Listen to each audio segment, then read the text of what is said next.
Welcome back to another episode of the Backyard Stories. I am your host G Brooks, aka Stiz Moon, and today we are presenting a wonderful person here in our community, Isidro Castillo. I just want to say thank you very much for coming by and being able to present yourself and open up your area for us to be able to come and talk to you today. Absolutely, it's my pleasure. Thank you for having me. Yes, sir, for sure. To start it off with, I just want to give everybody an idea of what would you say your role in this community would be? Well, first and foremost, it's as a father to my kids. I have four kids. I mean, two of them are adults. I have my daughter Ashley, she's 29. My son Isidro's 27, and then I have a 6-year-old, Layla, and my son, he's 2, Ali. And then, you know, I like to say that I'm a coach, and I've been a coach to many people that come through my gym over 25 years. You know, we've had thousands of people who've walked in, who've become part of our family and team, and so you try to lead by example, number one. Number two, inspire, encourage, and motivate everybody that comes to be a part of our gym, whether it's an adult or a child, but I'm a simple man. Yeah. I work hard. I'm a promoter. I'm a gym owner. I'm a business owner. I own a pest control and weed control business. And I have a trucking business, so stay a little busy. Yeah, man, you got multiple streams of income, which is good. I think a lot of people need to understand that. Like, you can't just put your eggs in one basket. You got to be able to be versatile. You're absolutely correct, and it's doing things that I enjoy. I'm an assassin by day. I kill things for a living. So and I also I do what's called matchmaking for bigger promoters like Top Rank, Golden Boy, Mayweather Promotions, Roy Jones Promotions, and several other outfits. So basically, if you were fighting for them, my job is to find you an opponent. Yeah, that's made for me. To help build you up. But it doesn't always work out that way. Yeah, I can understand that.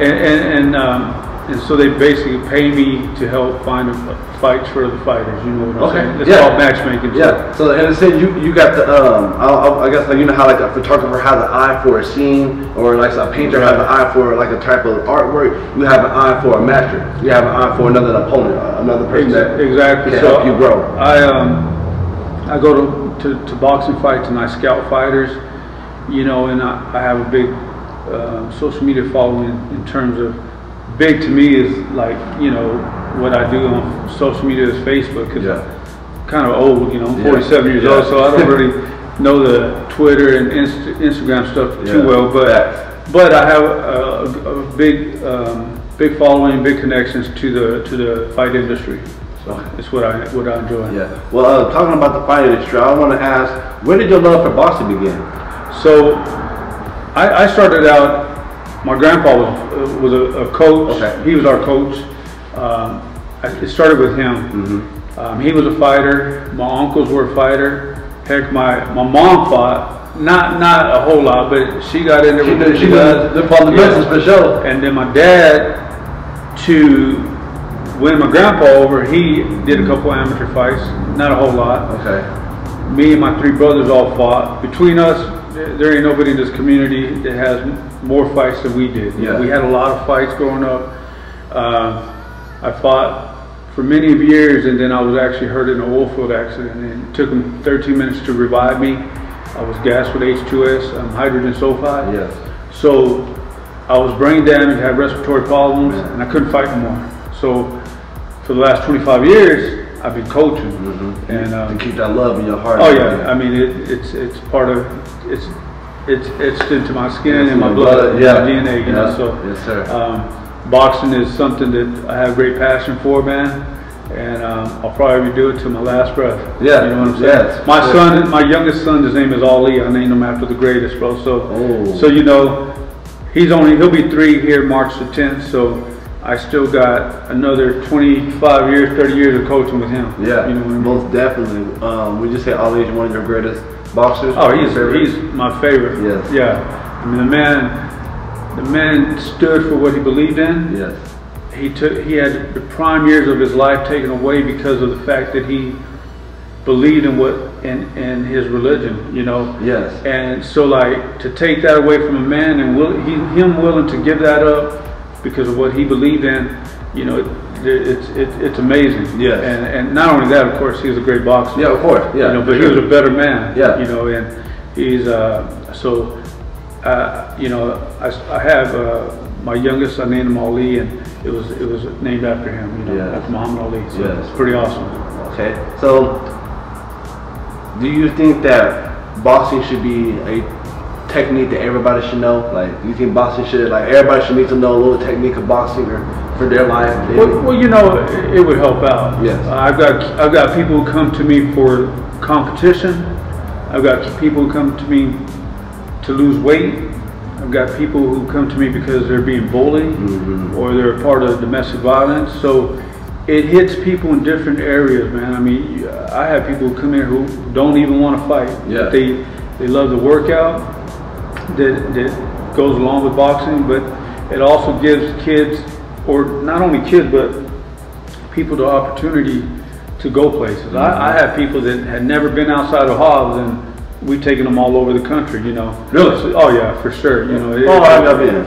I've been all the way. I've been to Cali, Florida, Little Rock, Arkansas, Seattle, Washington, Denver, Colorado, Phoenix. We've been all over the country for boxing, bro. Like, yes. It's taken me in places that I've never been myself, you know. But because of boxing, I've had the opportunity to go to these places, man, and to take these kids places. Imagine a kid who doesn't have the money, and we take them to these tournaments, and after they whip butt, we take them to Disneyland. And then, heck, I like going to Disneyland, and I'm a grown ass man. You know what I mean? So like, to give these people this opportunity is amazing. You know, we take them to downtown Hollywood, to the beach. You know, we take them to do things that they normally wouldn't be able to do. Yes, because with our community over here, a lot of people, they don't have any options. They end up in the streets, or they end up doing some kind of violent activity and everything, and it kind of puts them either in jail or, you know what I mean, and you know.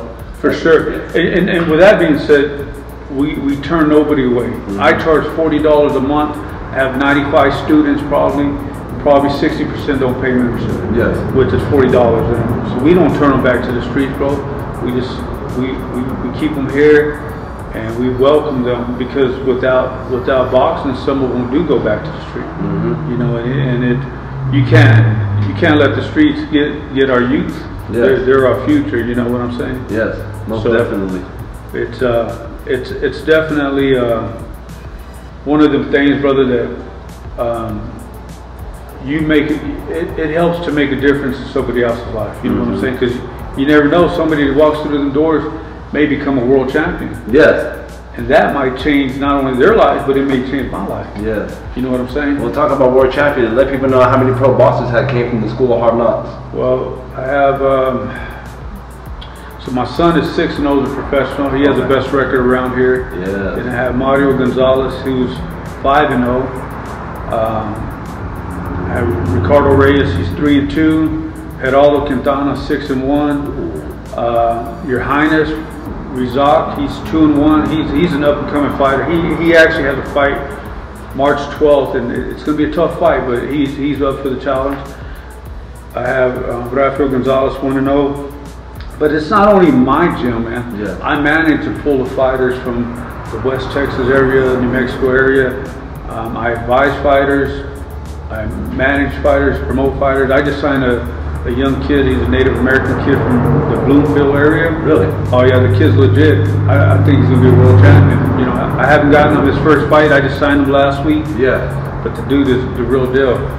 So when you see somebody new upcoming, like, what gives you the notion that, okay, he got something, he got that talent? Like, what do you look for to know that a boxer got that certain level of talent? Well, you know, they have their IQ in the ring, man, and they. I want to deal with fighters that are not only good in the ring, but are good people outside the ring. You know what I'm saying? So, like, it's the way they carry themselves. You know, I don't want to mess with a fighter who's a good fighter, but down the line he's gonna backstab you or betray you. You know what I'm saying? Yeah. I loyalty is more important to me. You know, I was telling you, I have a fighter, Ricardo Reyes. He's 3-2. But more than anything, he's loyal. Yes. You know what I'm saying? And his record could easily be 5-0. He's had a couple of tough breaks, a couple of tough fights. I thought one of them could have gone either way. The other one, he was winning, and with 15 seconds left, he got stopped. You know what I'm saying? But he's a loyal fighter. And he's the type of fighters I want to be a part of my team and my family. Exactly. Yes, most definitely. But there's a lot of things, man. Technique, of course, is important, and you want somebody who has heart.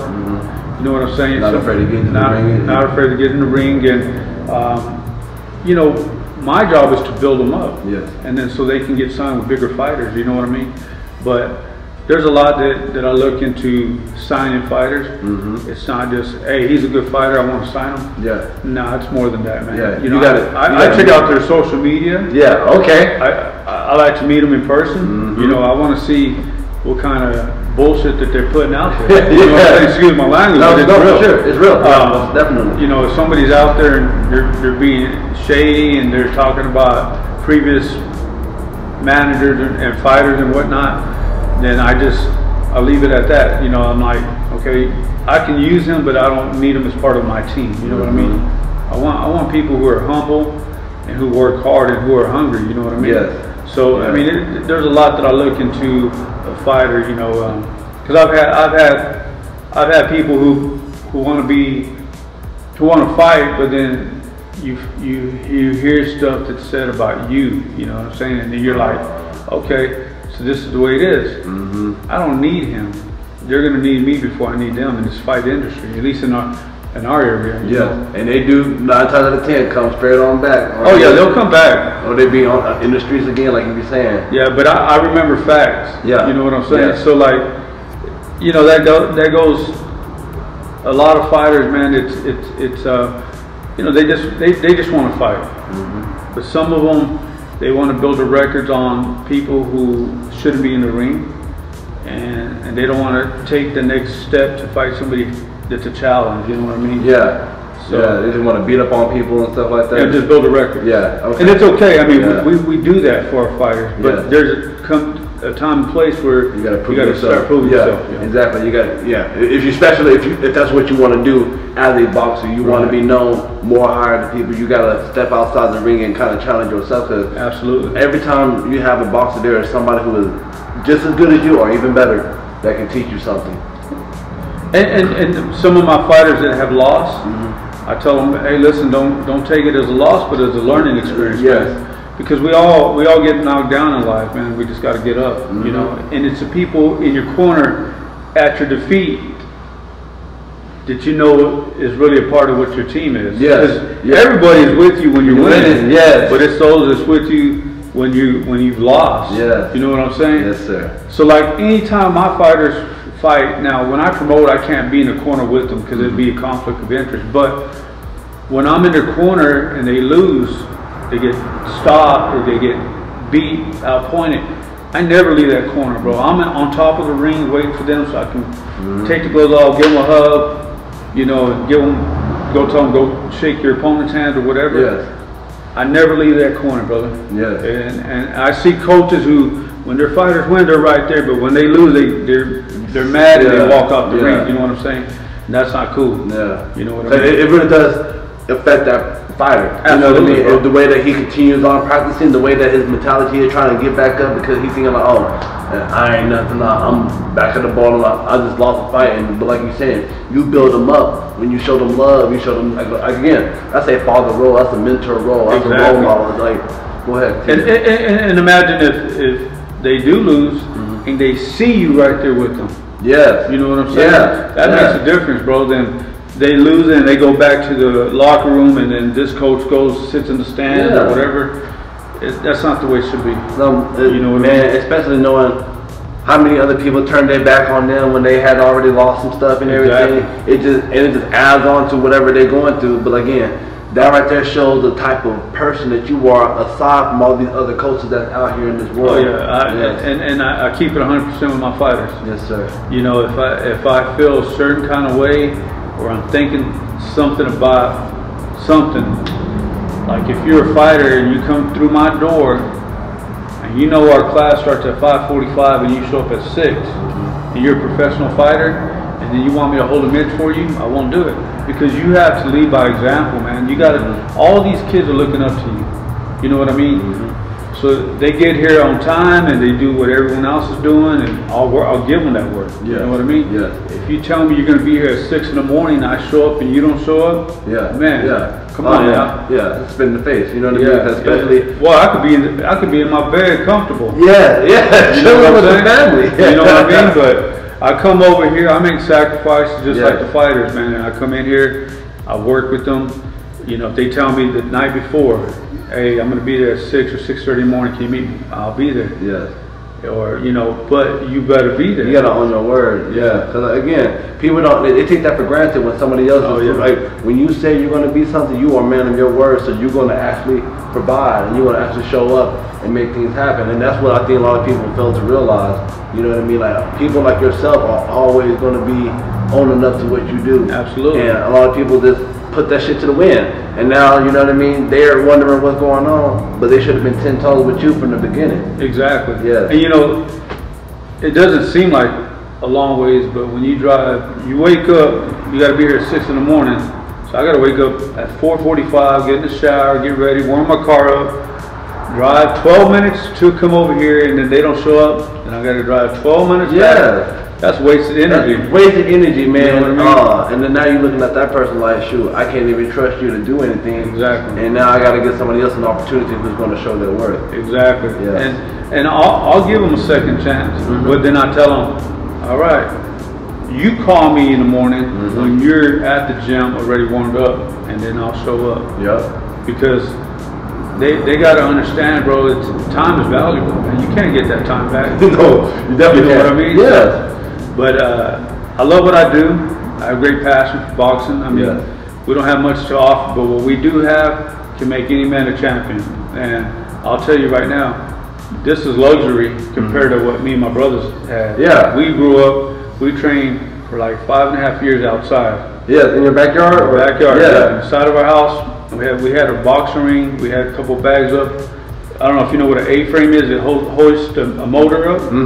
We put some bags on there. That's how we did it, man. And your grandfather put that all together? Well, he was our coach. We put that together. Were you and your brothers? Me and my brothers, my dad. Word. So we had a lot of, like, I'm surprised none of my brothers became professional fighters because they were all good. Yeah. We were all good. You know, we would go down to West Texas area and whip butt and come to New Mexico and fight the New Mexico fighters, which, you know, they didn't really see us because we went a different route. You know what I mean? Instead of fighting the same New Mexico type fighters. So.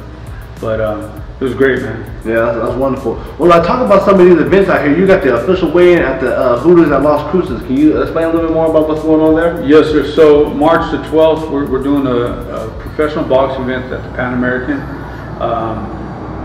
which will be next Saturday. Not this Saturday, but next Saturday. Yeah. The day prior at 3 o'clock we'll have the official weigh-ins at Hooters. I've got 8 or 9 professional boxing fights. I got 2 fighters from Hobbs fighting up that way. Yes. They're fighting tough fighters.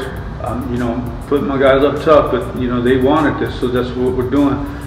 But so we go through. We're gonna have this weigh-ins at this facility at Hooters, which Hooters will have their girls as our ring card girls. Okay. The next day, so we kind of worked it out. Yeah. Which is great. That's dope. March 12th.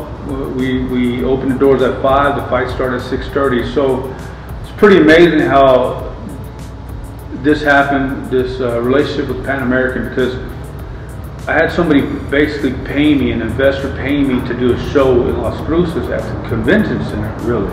Yes, sir. And the week of the fight, she pulled the card on Wednesday. I was already going to Las Cruces to put my boxing ring up. She pulled the whole card. Basically, she told the venue that she was canceling the whole show. Anyhow, it's ridiculous the way it happened, but from the time I got entered El Paso, man, I started making phone calls, and I had another gentleman named Jackie. He's out of El Paso. He's a friend of mine.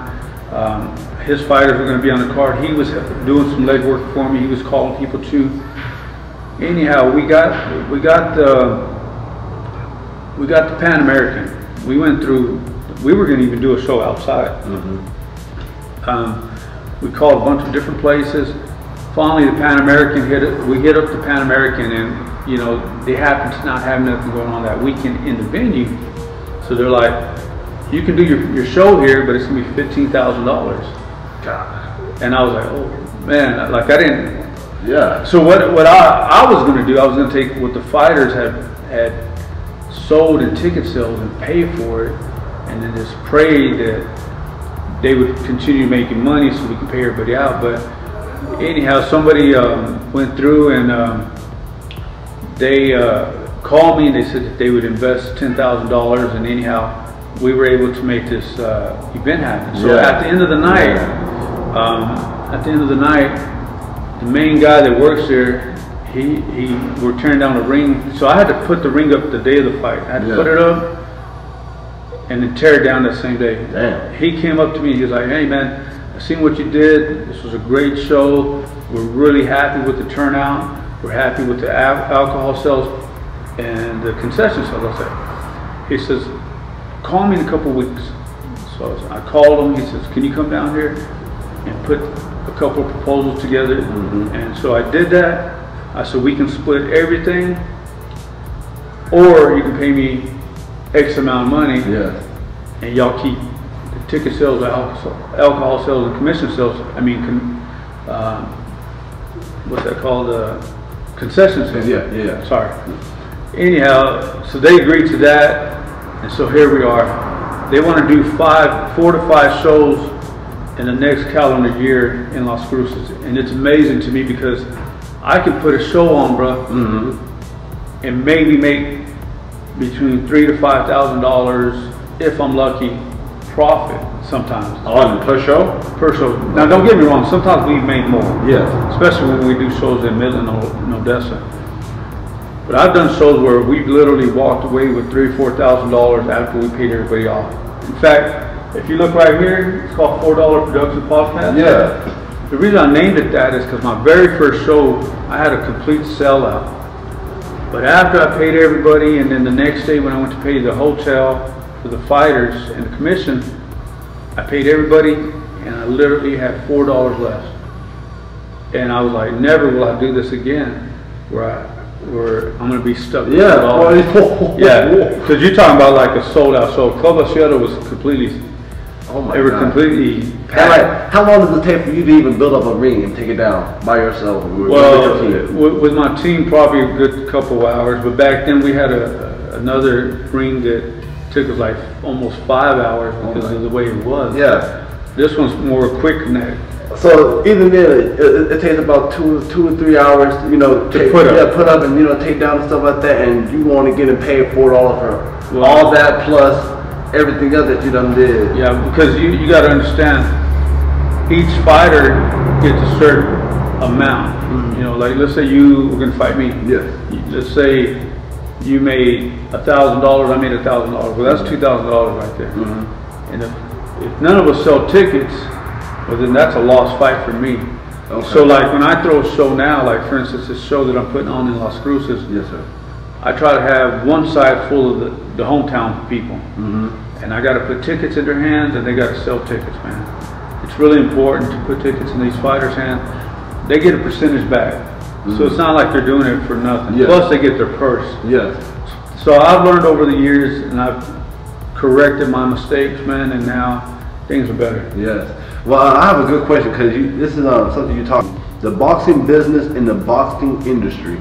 Can you tell me the difference between the boxing business and the boxing industry? Well, there's a lot to talk about. Like whatever you can. Business-wise, it's like what I just covered. You know, it's about putting shows on where that it's got to make sense to make money. You know what I mean? Everybody wants to make money. Yes. So let's say I'm going to put a show on. Who hits me up? Photographers. Yes. Video photographers. Green card girls. You know, you got to pay the commission, which is the judges. You have 3 judges around the ring. You have 2 referees, one in, and they rotate.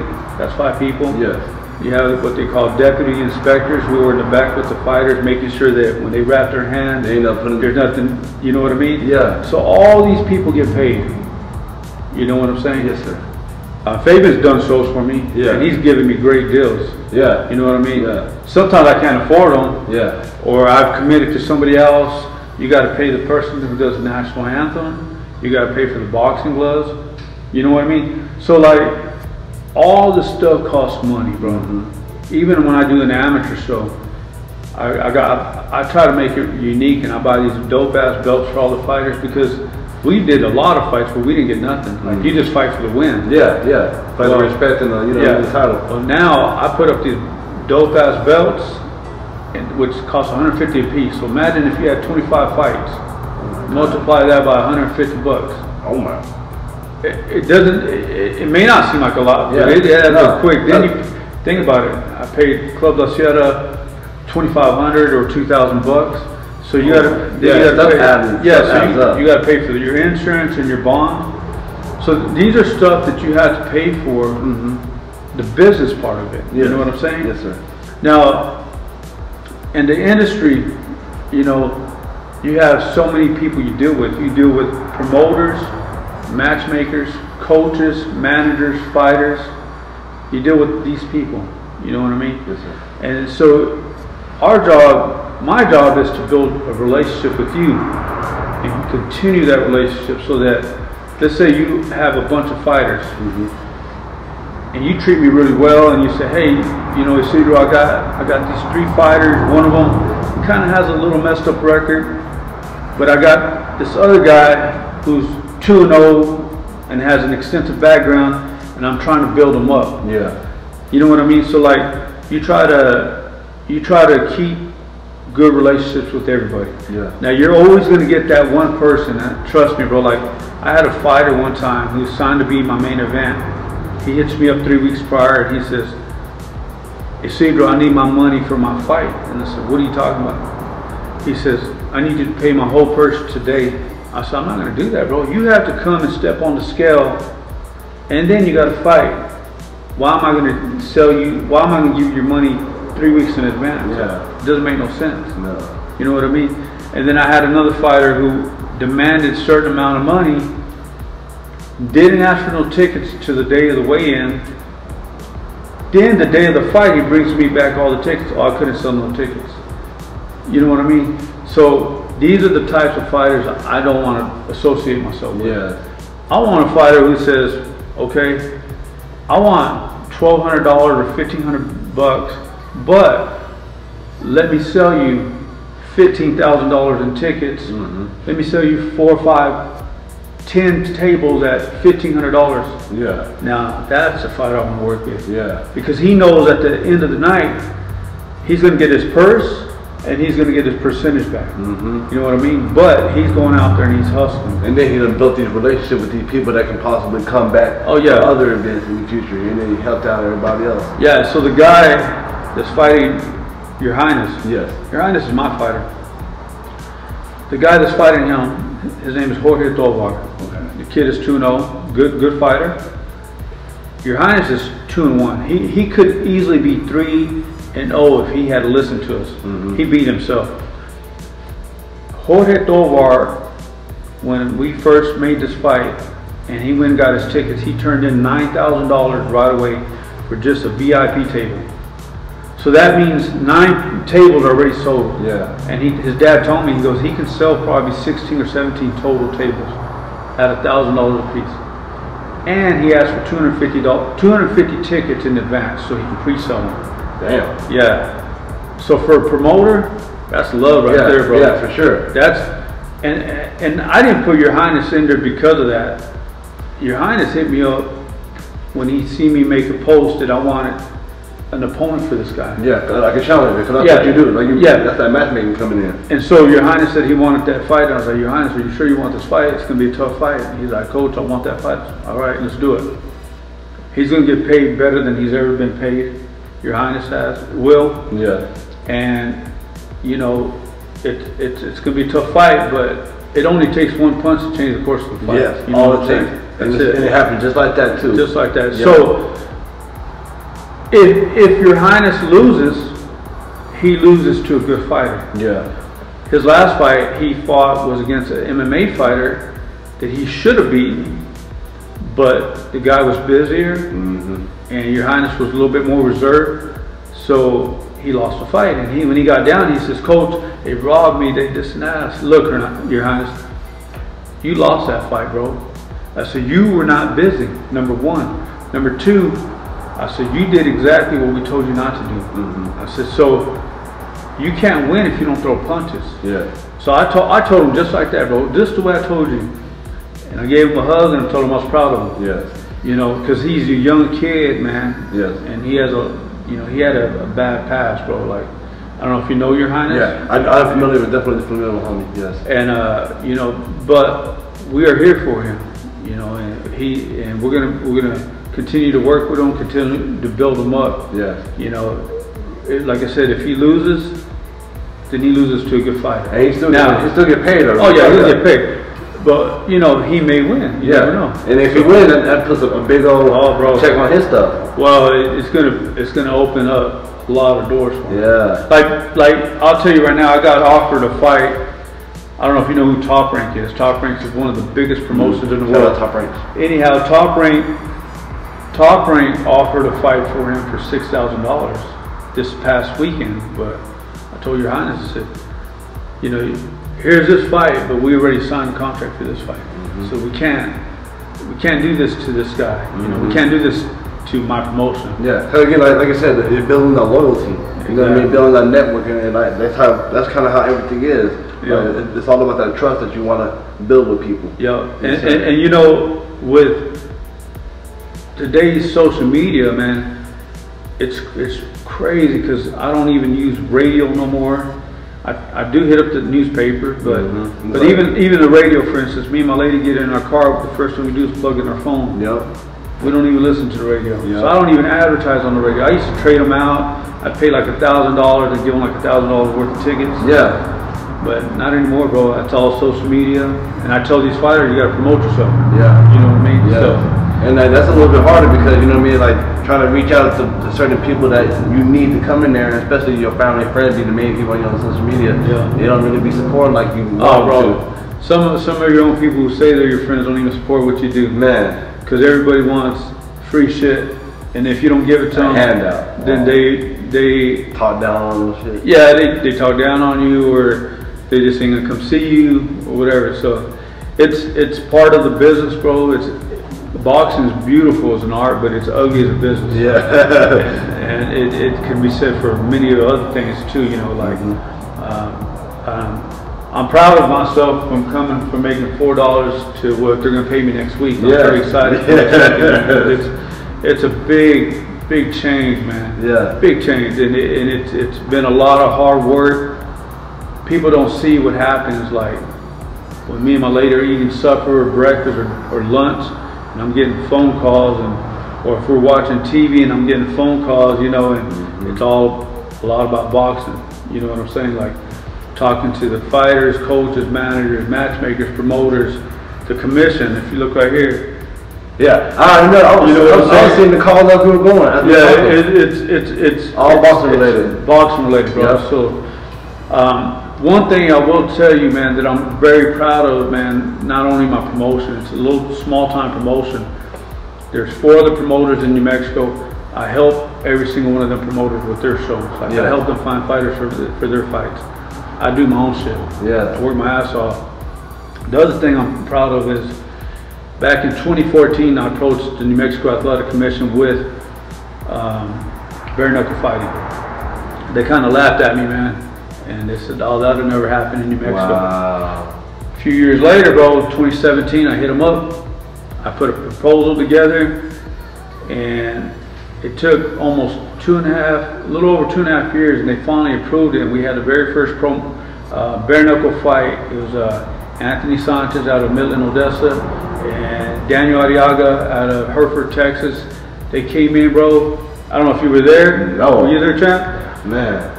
Dope fight, bro. Yeah. First, so far it's the only bare knuckle fight so far that's happened in New Mexico. But anyhow, I brought bare knuckle fighting to New Mexico, and I got it approved, and I had the very first show. So that was history, bro. I don't care what anybody says. I'm glad I was able to bring that. Yeah. So that's pretty dope. Yeah. And when I started bringing it, the big time bare knuckle people hit me up, and they're like, "Hey, I'm letting you know I'm so and so from the Bare Knuckle Fighting Championship or whatever their name is. Yeah. And you have to go through us to do this." And I said, "Listen, bro, I'm a promoter.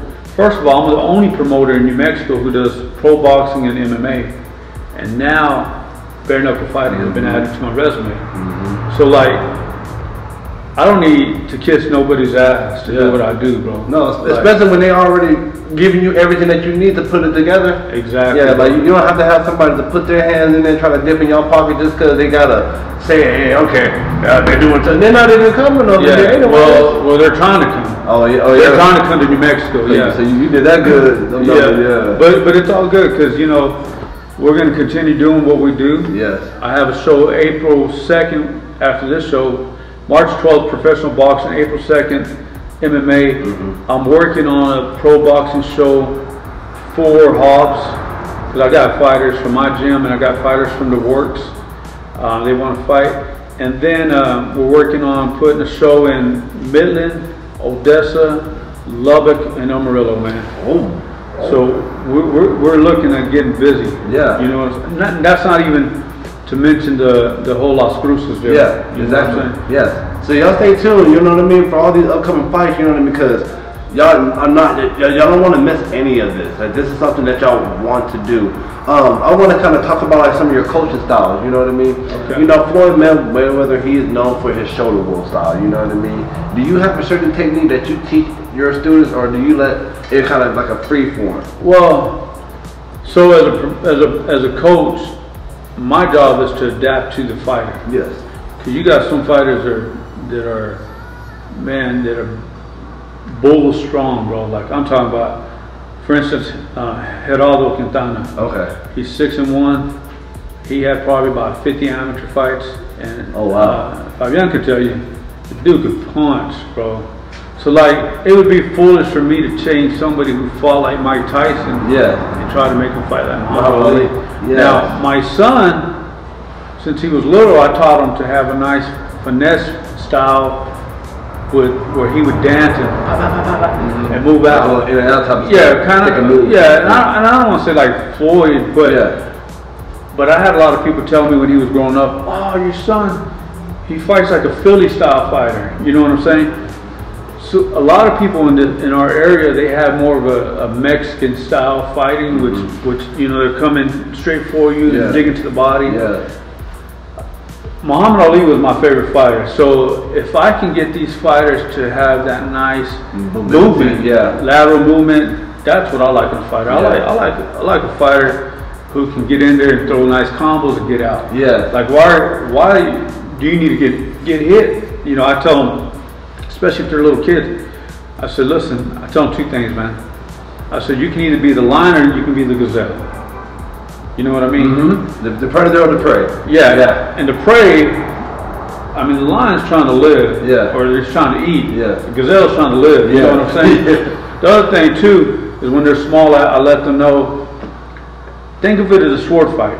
Okay. You know what I'm saying? Like try to touch your opponent and not be touched. You know what I mean? So like we work on stuff, man. We have certain drills that we run, and it's just boxing. You can't play checkers. You got to play chess when you're doing boxing. Yeah, it's strategy. It's definitely strategy. Yeah. And like I told you earlier, one punch changes the course of the fight. Yes. You know what I'm saying? So, you could easily become that person that's moving, and then all of a sudden you counter the guy, pop, pop, pop, and you hurt him, and then you're now in attack mode. You know what I mean? Yes, because you got that energy and everything, instead of keeping that reservedness and then that mindset, you're like, okay, I done got him. And by that time, open yourself up to that one little knockout chinner. Hey, one-hitter quitter is sometimes that's all it takes. I'm going to tell you, so I don't really want to say I have a certain coaching style per se. I will say that I adapt to the fighter, man. I try to work with them. I teach everybody the basics the same way. Like, I don't know if you've ever seen this gentleman hit No. But he's pretty fast, you know. Okay. He got good hands, and you know. So one thing my fighters do is they train hard and they fight hard, man. Yes, sir. You know what I mean? And I've had some of my top fighters win in a fight and then do some stupid shit like try to show off and get caught. You know, and I've had to stop the fight, and then they're mad at me. Yeah. And their mom and dad's mad at me, and I'm like, hey, listen, I don't care what you think. My priority and prerogative is a fighter's safety. You know what I'm saying? So like, because we all live to fight another day. Yeah. You know what I mean? So it can take a good fighter who's winning a fight to get caught and get hurt and get beat. But at the end of the day, man, he comes back to the gym and we just refocus and rework things out and change things. You know, like, quit putting your hands down. Yeah. You don't want to get hit, keep your hands up, move your head. You know what I'm saying? Like simple shit. Yeah, so like you can know how to kind of do those minor adjustments on. Oh, absolutely. Absolutely. And I will tell you, the same fighter that I'm talking about, I remember him fighting a nationally ranked fighter, like a guy who won national several times. And he lost the first round. He comes back to the corner and I kind of slap him a little bit. Yeah. And I said, and I tell him, I give him instructions, bro. And I don't sugarcoat nothing. Yeah. And I tell him straight up, you're getting your ass whooped. Do you want to win this fight or we're here for nothing? You know, and give him instructions. He changes it up and then turns around and win the fight. Yeah. Against a kid who won nationals. You know what I'm saying? So like, we have potential here in Hawes, man. Yes. There's potential. We definitely have coaching. Yes. I mean, I've been coaching 25 years, bro. We've been doing this a long time. You know what I'm saying? So do you think it's kind of like a little bit of the heart from the fighters that's missing, that kind of, you know, get us to propel a more mass amount of fighters from the New Mexico scenery? Well, I'll tell you right now, New Mexico's a smaller state. Yeah. There's lesser fighters. There's a lot of talent though. And I'll tell you right now, from my gym, I got about 10 fighters that if I took them to an amateur show, they would look like they had 40 or 50 fights. None of them have fights. And they clean the slate. Well, they would whoop ass. But the thing is, they don't want to get registered and fight. Okay. So that becomes a problem. Because now, I've spent 10 to 12 years teaching these kids, watching them grow up from a small kid up to an adult. And it blows my mind that they have so much talent, but don't take the initiative to get registered and then start going to these fights. It's crazy. But I do think there's talent in New Mexico, in our area, and I do think some of these guys could become a world champion if they're led in the right direction. You know. So do you feel like people just need to take that leap of faith to go ahead and, you know what I mean, hop in that ring with somebody else to kind of feel like, to get that confidence? Like, they got to take that one loss to kind of know that, okay, I can take a loss, but I can also win. Oh yeah, for sure. I mean, but you know, like, it all starts here at the gym. Yes, sir. Training, sparring. That's where it's at, and that's where I'm telling you, these guys, they have that talent, bro. Like they'll go spar any day against anybody, but they just won't register and fight. So, you know, why would I take one of these fighters who don't want to get in here and then turn them professional? You know what I mean? It doesn't make no sense. It's crazy because you don't know how they're going to act when the lights turn on. Yeah. They're in front of their family, friends, and the crowd. It's different. Because you can have a really good fighter who does real well in sparring, but then flakes out during the fight and you know, freezes them. And then you can have a fighter that doesn't do real well in sparring, but does great in the fight. It's just the way it is. It's really weird. Wow. So I understand. That's how you kind of get that vision of, all right, I can tell he's ready to kind of go professional. Like he got that courage. He got that talent, that being able to network with his family and members, to be able to. He ain't scared to be out there and either take a punch or win that fight if he has to. Well, I'll tell you like this. I don't know if you know Mario Gonzalez. No, I think that needs something. But he's 5-0 the professional. And I told him like 2.5 years prior, I've been telling him, hey, you should turn pro. Because what he was doing, he was only training for golden gloves. Okay. Like he wouldn't train year round. He'd come in, come out, So Golden Gloves is right before you go pro? Well, not necessarily. It's just a tournament. So this guy would go to these. He would get ready for the state tournament and then fight that, and then I wouldn't see him until, you know, it's almost Golden Gloves the next year. Okay, yeah. That's a seasonal fighter. Okay. So when he became a professional, he became a full-time fighter. So he's year-round. He's training all the time. But what I'm trying to get at is that Mario has the potential to do something special. You know, he's already 5-0. His third fight, he got a win here in Hobbs in December, and then February he fought once, and then he fought again a week later in February in El Paso. Well, the fight in El Paso was approached to me because I was doing a matchmaking for a promoter, and they're like, hey, we got this guy, we're looking for an opponent, do you have anybody? I said, well, I have Mario, but he's 2-0. They're like, okay, well, this guy, his name is Sean Hamilton, he's 6'3", 160 pounds. I said, well, let's make the fight. I said, well, let me call Mario. And I told Mario, and Mario was like, well, do you have any fights? I said, I don't have nothing on him. I said, I know he has like 45 fights, but you have 75. So you should be able to beat this kid. So without any video, we went up there and we fought in his hometown. And Mario beat him, but it was a tough fight. Because the dude showed he had 45 amateur fights. He was tough. So like, I know Mario has a potential to do something. We just gotta keep him busy, you know, keep him healthy. Right now he's fighting other things, like I know his wife had gotten really sick with COVID. Oh man, so I mean she's better now, but because of that we had to come off several fights. He should be 10-0 right now.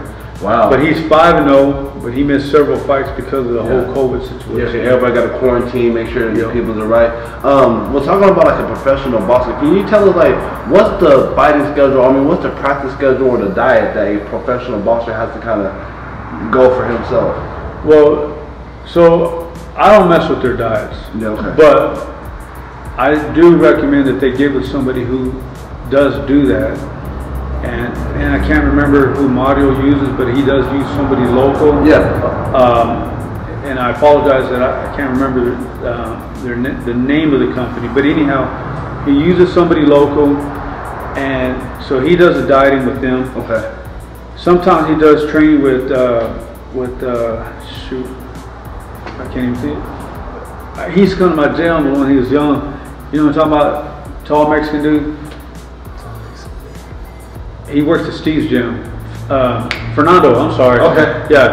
Sometimes Mario will go with him, but what he does, with me, we come in the morning from 6 to 7:15, or 6:30 to 7:15, or 8 to 9, and then he comes back in the afternoon from 5:45 to 7. And it's every day? Every day, With him, it's every day. Well, not every day. Or every other day? Like Monday through Friday.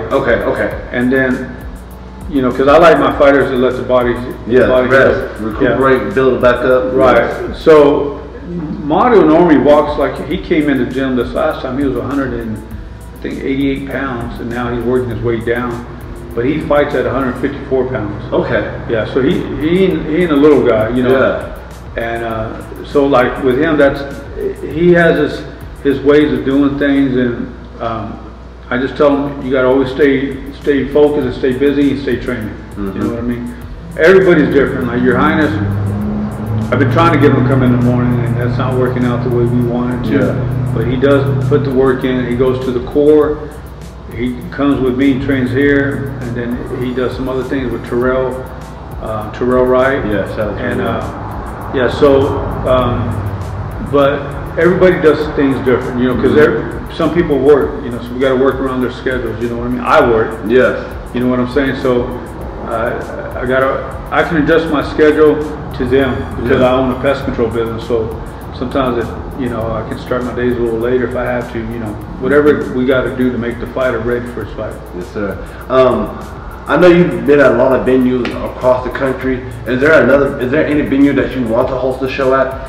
So, man, if I can get into these casinos, bro, it'd be a blessing. So there's a guy, his name is Gabe Aguilar. He was the president of Inn of the Mountain Gods.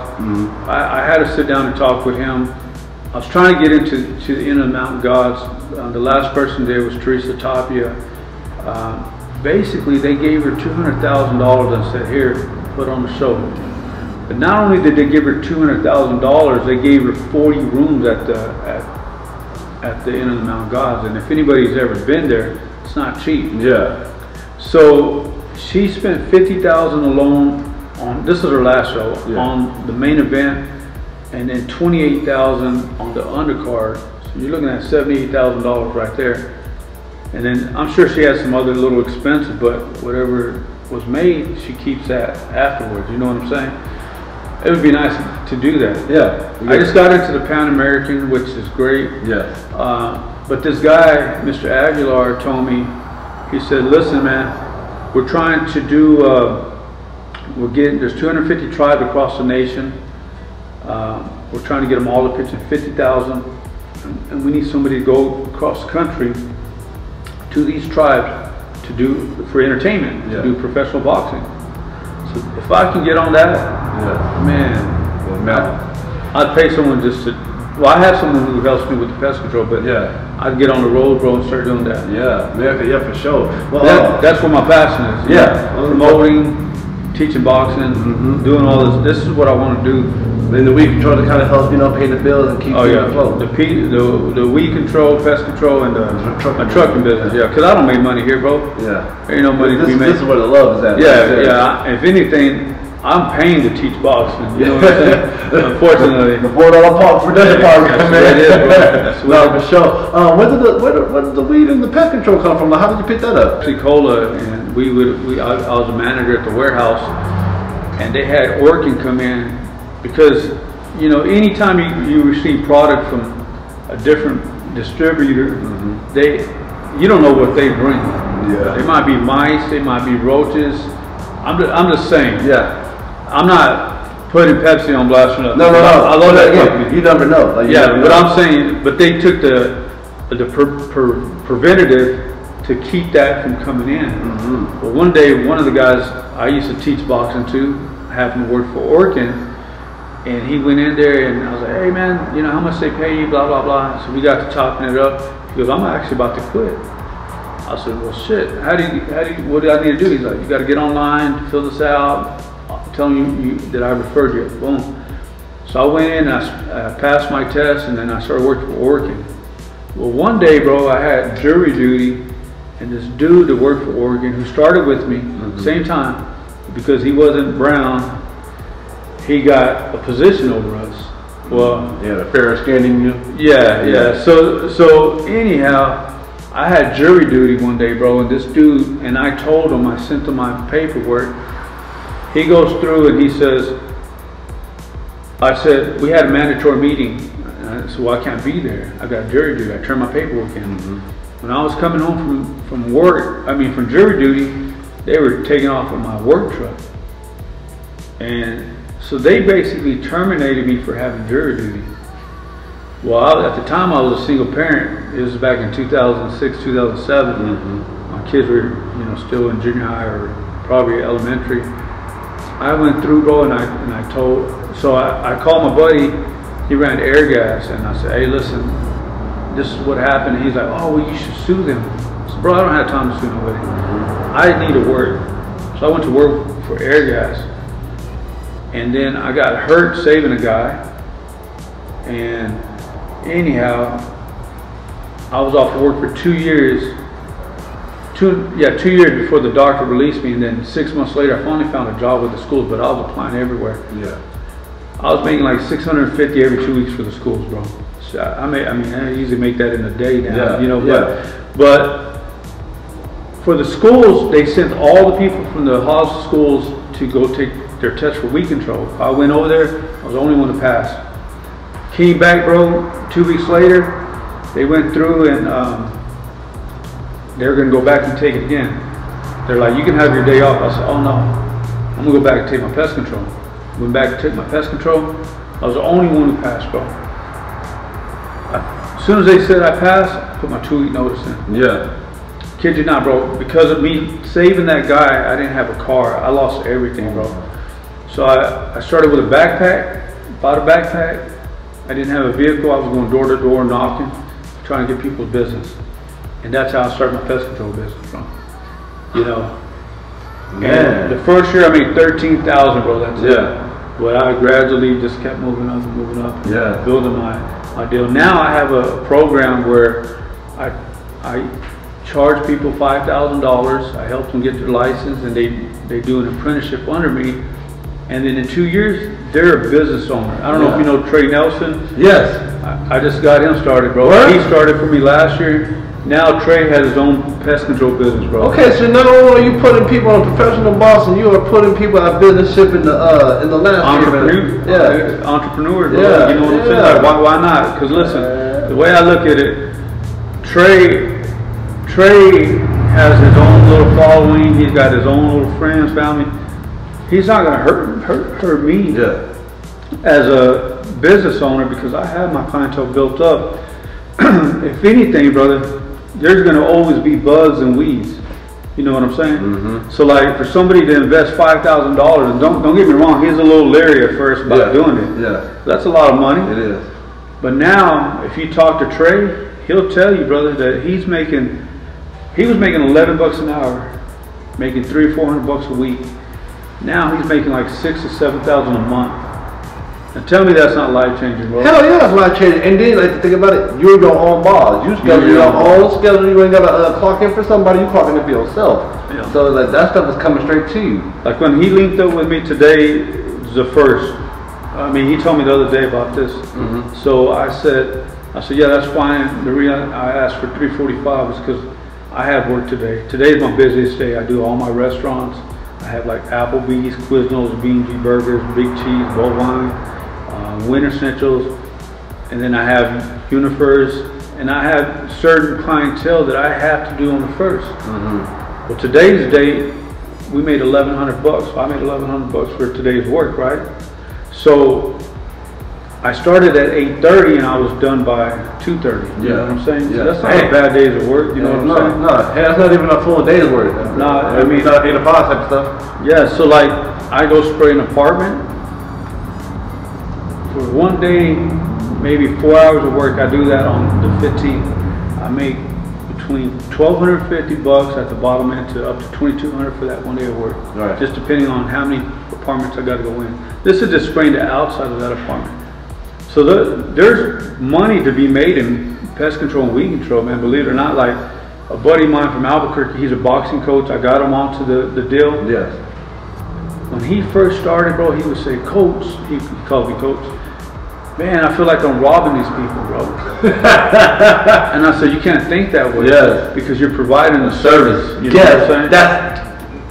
Sorry, talk, man, preach, bro. That's real. You're saying it because that's what it is. People fail to realize that as like a consumer, they just think that, oh, okay, just because he's doing this, and like no, you got to understand the knowledge I have to go through, how much time I've been learning this. You know what I mean? The actual work, how much time it's making me to work, the chemicals I have to do, and they don't put that into. They just think that, oh, a guy coming here spending 30 minutes an hour outside doing whatever, and I gotta, come out of my pocket. Like, no, like.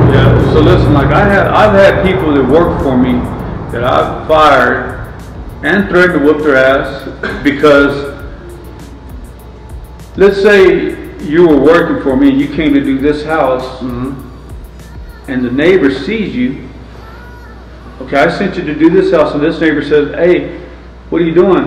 "Oh, I'm doing pest control." "How much you charge?" $50.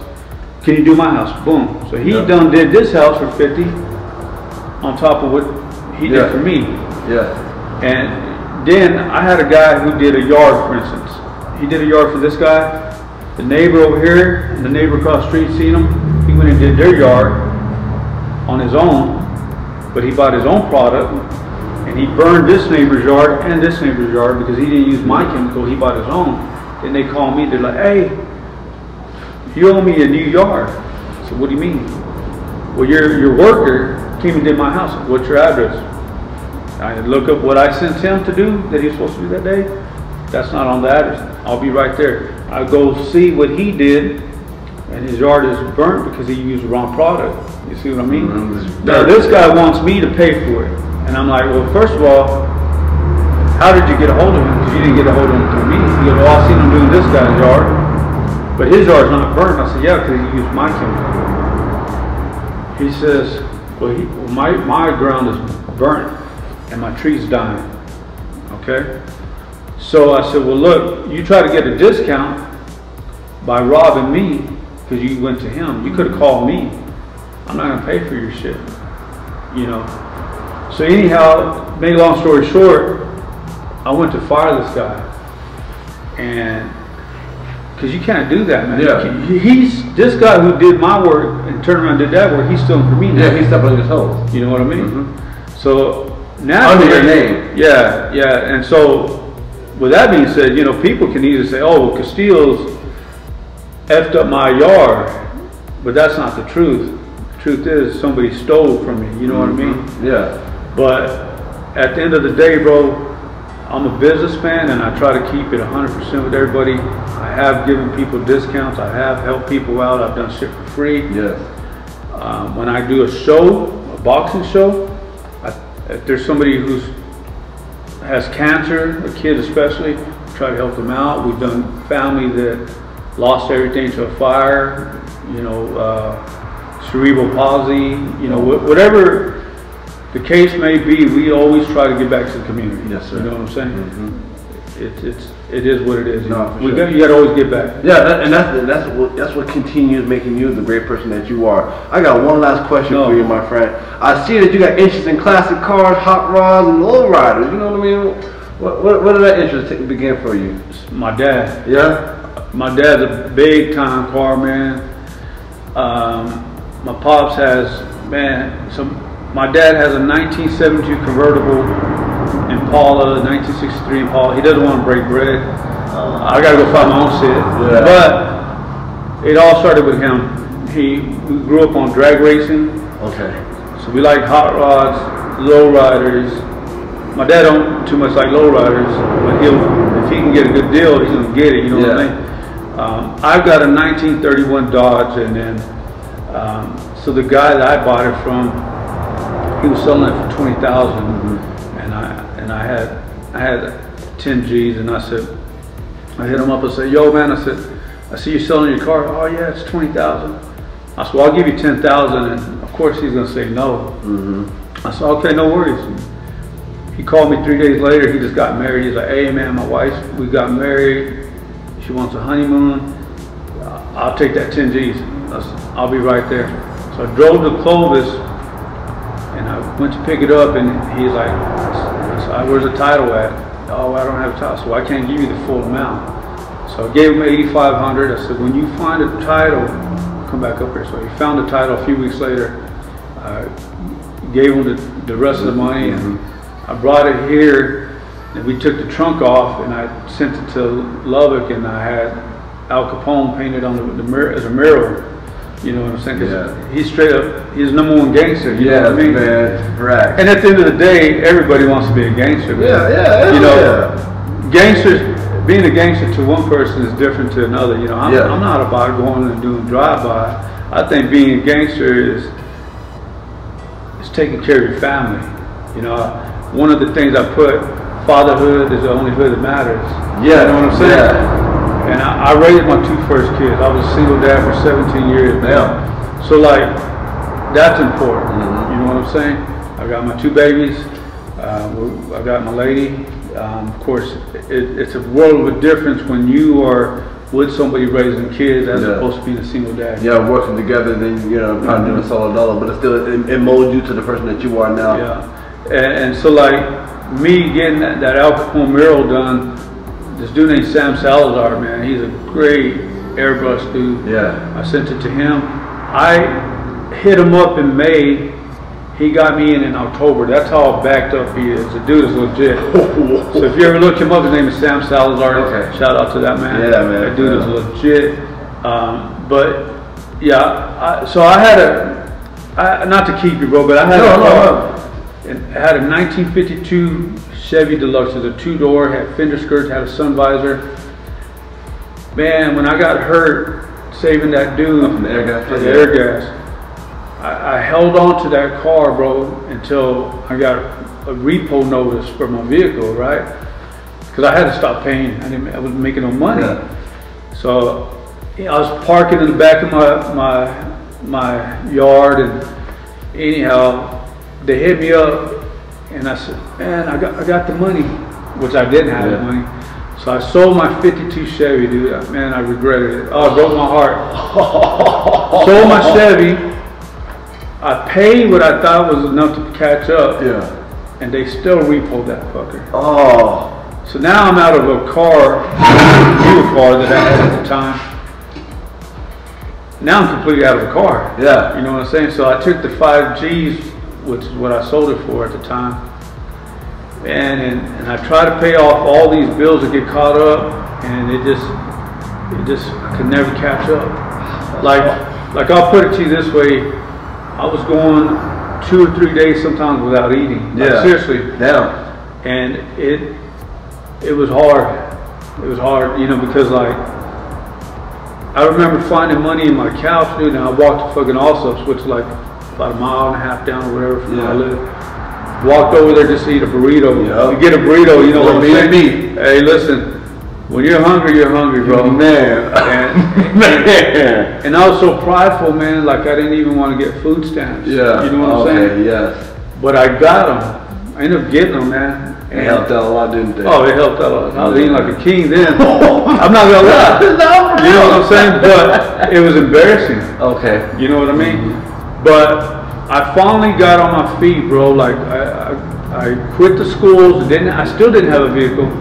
Quit the school. I was making my little 600 every 2 weeks, which ain't shit. And I started doing my pest control, and it's been a blessing, dude. Yeah, like we've provided for you ever since. Man, if I would have known what I know now, straight out of high school, I would have went to this trade. Because listen, I'm gonna tell you, bro. I have 3 brothers and 3 sisters, and they all are college educated. I'm the only one who don't have any college. Yeah. I've got a brother that's a fucking scientist, dude. Yeah. And I got another sister, she's fixing to get her PhD. My parents are badass for raising them. For raising all of us, bro. I don't have any college education, but I got street hustle, bro. And I'll outwork anybody, dude. Yeah. I'll work like an ugly stripper. You know what I'm saying? I'm just telling you the truth, bro. You know, real talk. I'm not gonna sit back and struggle, because I'm gonna tell you I'm gonna tell you, bro. I'm gonna be honest with you. I won't say the restaurant, but I remember doing work for a certain. I don't even know if I should say this, but I'm gonna say it. This was before I got into pest control. Okay. I started thinking like a criminal. I started scouting them out, dude, and I was gonna rob them. You're seeing how this shows up. Okay. When you're broke like that, you start scheming. You start thinking like that, man. Amen. And I would go to the church, bro, and pray about it. Yeah. I pray about it. But I'm glad I didn't. Yeah. And you know, I ended up becoming that restaurant's pest control person. You know what I'm saying? Oh, damn! That's like a full circle too. It's a full circle. That was a full circle. Like now they're paying you for real the bread that you deserve and everything, but they could have ended ugly. You know what I mean? Could have been ugly. But you made that right decision to hold back, and that should tell a lot of people like, hey, no matter what, there's gonna be a way. You're gonna make a way. You know what I mean? There's always a way, bro. And sometimes you just gotta fight your demons. Yeah. You know, like I saved this dude, bro. So basically, I pulled a 975-pound nitrogen VGL, which is a big old cylinder, and I filled it up for him. I filled it up and I weighed it, and the dude, instead of using a dolly or a hoist, he tried to manhandle it, and it crushed him. It fell on him, it was crushing him. And I ran over there and I pulled it off of him. When I did, I messed up part of my spine and my muscles. Trying to strain it? I strained it at I think I don't remember what they're called, 6 and 7 of your spine. The vertebrae? Yes, sir. And basically the doctor said it's like if somebody, like a cartoon, if they took a big ass hammer and hit you on the top of the head and you know what I'm saying? Yeah. So, I was hurt, you know, I was hurt. And Fabian will tell you, man, we had this gym right here on Leach Street, and it was ran off of a freaking generator, bro. We didn't have electricity. Me and a guy put the electricity up. I kept my gym open instead of paying on my car, because the money I made from the gym was going to the gym to keep the gym open. Yeah. And I should have paid on my car, but I ended up losing the car anyways. There would be time, bro, because I wouldn't have a ride, that I would literally sleep in my boxing ring. I'd close the deal, and when everybody would leave, well, I leave it open, and then when everybody would leave, I would close the deal instead of walking all the way to my house, it was a good long ass walk, bro. Yeah. You know what I'm saying? Just to save time, you know what I mean, having to come back and forth. Yeah. Yeah, for sure. So, I mean, these are things we do to sacrifice. That's what I did to keep this gym going. Man. You know what I'm saying? Man. So, it's you know, but at the end of the day, bro, like, training these people have done more for me than what I've done for them. You know what I'm saying? And it's kept you alive, kept you going, kept that heart and spirit, you know what I mean? Absolutely. That's what I'm thinking, like, with you having to sacrifice that many nights and everything alone, you wouldn't have the inspiration or the love that you, and like, how many kids you done built up from having to continue that sacrifice and that grind. And I think that people don't see that at all. No, well, I'll give you a prime example. Rico Rendon, I don't know if you know him. The dude's fixing to be like I don't know if he's a fire chief or what, but he's right up there.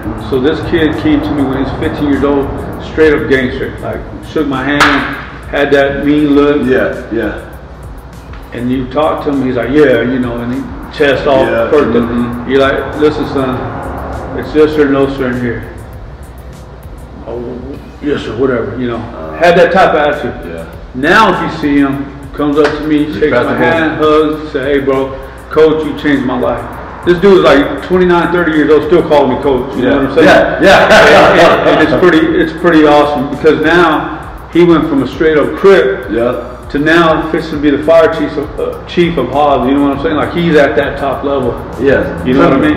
It's life changing, bro. Yes. Boxing's not all about just fighting. Yes.